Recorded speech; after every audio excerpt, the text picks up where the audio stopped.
What earthquake response failures can teach us about governance. When most people hear the word governance, they imagine boardrooms, policies, and corporate meetings, not earthquakes.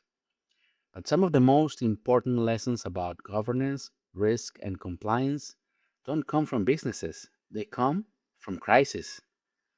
Because when disaster strikes, every weakness in a system is exposed. An earthquake lasts seconds. The response lasts days, weeks, and sometimes years. And the quality of that response often determines how many lives are affected afterward. That's why earthquakes aren't just geological events, they're also tests of risk management, governance, and resilience. Imagine an earthquake strikes tomorrow.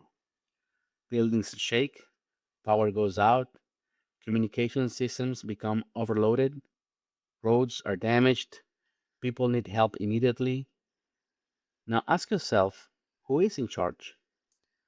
Who coordinates emergency services? How do hospitals continue operating?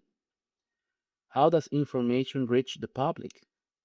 How are resources allocated? Those questions aren't about geology, they're about governance. One of the biggest misconceptions about disasters is that the damage begins when the ground starts shaking. In reality, many of the factors that determine the outcome are already in place long before the earthquake happens. Risk management begins before the crisis. It starts with identifying vulnerabilities. Are buildings designed to withstand seismic activity? Are emergency plans updated?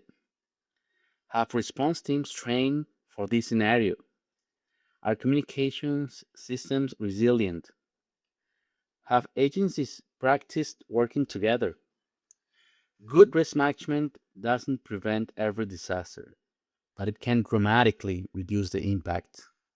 Then comes governance. Governance is the system that helps organizations make decisions during uncertainty. When a crisis occurs, confusion is inevitable, but confusion should not become paralysis. Strong governance creates clear responsibilities. It establishes accountability. It defines who makes decisions and how those decisions are communicated. Without those structures, even well intentioned organizations can struggle to respond effectively. Compliance also plays a critical role.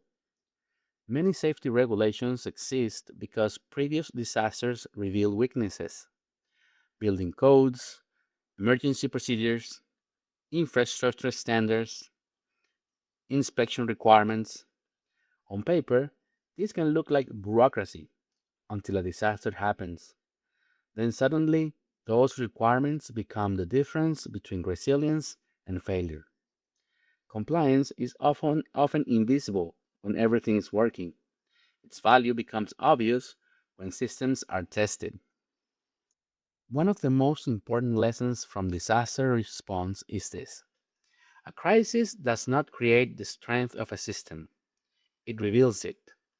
The planning, the training, the oversight, the coordination, the accountability.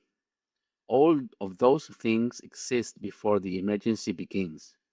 The earthquake simply exposes whether they were effective or not. Are beyond natural disasters. The same principles apply to businesses, hospitals, banks, governments, cybersecurity programs. Every organization faces risk. Every organization will eventually encounter unexpected challenges. The question is not whether problems will occur. The question is whether the systems designed to respond are ready when they do. That's why governance, risk, and compliance matter. Not because they eliminate uncertainty, not because they guarantee success, but because they improve an organization's ability to respond when things go wrong. And when lives, resources, and critical service are at stake, that ability can make all the difference in the world. The strongest systems are not the ones that never face crisis. They're the ones that are prepared for them. And that's the real lesson disaster response teaches us about governance.